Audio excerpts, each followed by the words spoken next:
হিন্দুদের আক্রমণে দুই যুবক নিহত।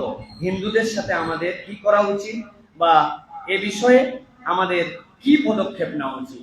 সাম্প্রতিক আপনারা জানেন প্রিয় ভাইরা, ফরিদপুরে সহোদর দুই ভাইকে একটা ভিন্ন ঘটনায় তাদেরকে পিটিয়ে হত্যা করা হয়েছে। এটা নিয়ে বা দেশ অনেক কথাবার্তা হয়েছে, অনেক ধরনের মন্তব্য হয়েছে। আমি আমার ক্ষুদ্র সেন্সে তিনটা দিকে আপনাদের দৃষ্টি আকর্ষণ করব। এক নম্বর বলবো যে বিষয়টি আপনারা এভাবে কখনো ভেবে দেখেছেন কিনা, মুসলিম কমিউনিটিতে মুসলিম লিডার আছেন, কোনো ঘটনা ঘটলে, কোনো অন্যায় হয়ে গেলে মুসলিম লিডারদের পক্ষ থেকে, আলেম ওলামার পক্ষ থেকে, ইমামদের পক্ষ থেকে, খতিবদের পক্ষ থেকে প্রতিবাদ, মন্তব্য এবং তিরস্কার বা সাবধানবাণী কিছু আসে।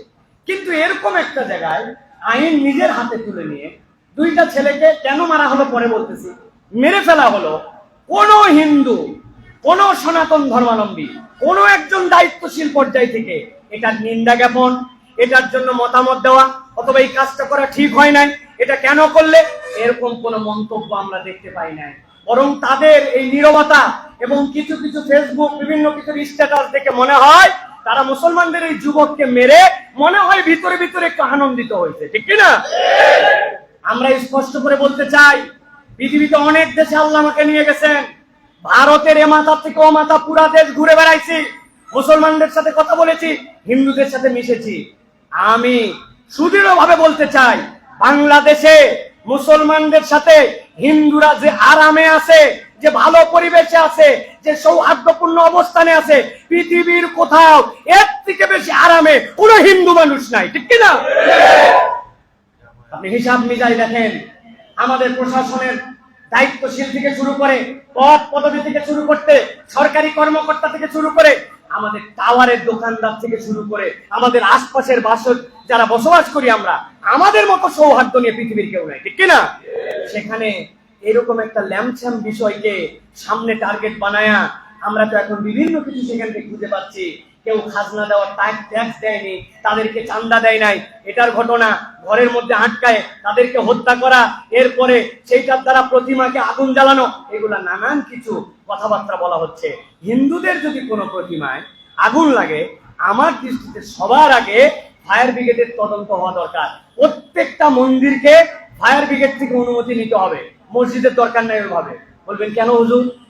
আপনি পরিবেশ অধিদপ্তরের যে সকল রুলস আছে, যেখানে আগুন জ্বালানোর কারবার থাকে, যেখানে প্রদীপ দেওয়ার কারবার থাকে, যেখানে সন্ধ্যাবাতি জ্বালানোর কারবার থাকে, যেখানে মোমবাতি জ্বালানোর কারবার থাকে, ওখানেই তো আগুন বেশি বেশি ছড়ানোর সম্ভাবনা থাকে। আর তাদের সকল পূজার সাথে বাতি জ্বালানো, আগুন জ্বালানো, প্রদীপ দেওয়া, এইগুলা থাকে। ভাঙ্গা একটা মন্দিরের মধ্যে যেখানে মানুষ ইন্টেনশনালি আগুন দিতে যাবে না, সেখানে একটা দুর্ঘটনা হলো, আর মুসলমান বলে বলতেছি না, দুইটা তাজা প্রাণকে হত্যা করে ফেলা হলো, এটা বাংলাদেশের জন্য শুভ সংকেত নয়, ঠিক কিনা? সতর্ক হতে হবে আমাদের। কারা আমাদের সম্প্রীতি নষ্ট করে ফেলতে চায়, কারা ভিতরে ভিতরে ক্লিক দিয়ে আমাদের এই হাজার ভিত্তিক সম্প্রীতিকে নষ্ট করতে চায়, উস্কাতে চায়। যেই সময় আবার খেয়াল করে দেখবেন ভারতের নির্বাচন চলমান, কোন একটা ইস্যুকে বাজিমাত করার জন্য অনেক দিকের প্ল্যান চলে। আমি বলবো, আমার প্রস্তাবনায় যে বা যারা এই ধরনের অন্যায় করেছে, হত্যাকাণ্ড করেছে, এটা রাষ্ট্র তদন্ত গঠন করতে হবে। নিরপেক্ষ তদন্তের মাধ্যমে উপযুক্ত বিচার আগামী 40 কার্য দিবসের মধ্যে বাংলার মাটিতে এটা প্রমাণ করে দিতে হবে। নচেত আমরা বুঝবো এখানে যারা এই কাজগুলি ঘটিয়েছেন এটা ষড়যন্ত্রের অংশ। আমরা বাংলাদেশে সাম্প্রদায়িক সম্প্রীতি নষ্ট করার কোন উস্কানিকে আমরা উস্কাই দিতে চাই না, কিন্তু আমরা এটাও বলতে চাই আমাদের ভাইয়ের প্রাণ চলে যাবে আর আমরা মুখ বন্ধ করে আঙ্গুল চুষবো, এরকমও নয়। আপনারা ব্যবস্থা নেন, আমরা কিচ্ছু বলবো না, কিন্তু ব্যবস্থা নিলে না নিলে আমাদের এই প্রতিবাদ কিন্তু অব্যাহত থাকবে, ঠিক কিনা? আল্লাহ আমাদেরকে বোঝার তৌফিক দান করেন। শয়তানের শয়তানি থেকে, মুসলমানদের বিভিন্ন ধরনের যে সকল শয়তানি চলতেছে, এই শয়তানি থেকে আমাদেরকে হেফাজত করেন। ষড়যন্ত্রকারীদের ষড়যন্ত্র থেকে এই দেশকে আল্লাহ রক্ষা করেন, এই জনপদকে রক্ষা করেন। আল্লাহ রাব্বুল আলামিন আমাদেরকে বোঝার তৌফিক দান করেন। মুশফিকুর রহিম কুরবানি দিয়ে হাতের মধ্যে সুন্দর করে একটা ছুরি তুলেছিল, তুলে বলছে আল্লাহর নামে কুরবানি দিলাম। এটাতে আপনার অপরাধ লাগে না। আর আপনি অন্য ধর্মাবলম্বীদের ধর্মীয় উপাসনার নামে লম্বা লম্বা দাও, কিরিস, এইগুলা দিয়ে আপনি মিছিল করবেন, ওটাকে বলবেন ধর্মীয় কালচার। তা আমার জবেও কি আমি ব্লেড দিয়ে করবো? আমার গরুর জবাই আমি ব্লেড দিয়ে করবো? তো আমার গরু জবাই করার পর আমার অস্ত্র আপনার কাছে আসলে আপনার বাইরে যায়, ওইটাকে আপনি সন্ত্রাসী বলেন। আর এরা যেই কাজ করলো ওইটাকে আপনি কথা বলেন না। এই দুমুখী চরিত্র আর দুমুখী নীতি কেন? আল্লাহ আমাদের যে সম্প্রীতি দিয়েছিলেন, এই সম্প্রীতি ধরে রেখে আমাদের চলার তৌফিক দান করেন। সনাতন ধর্মাবলম্বী বা হিন্দু ধর্মাবলম্বী ভাইদেরকেও বলবো, উগ্রতা দিয়ে কোনো সমাধান হয় না ভাই।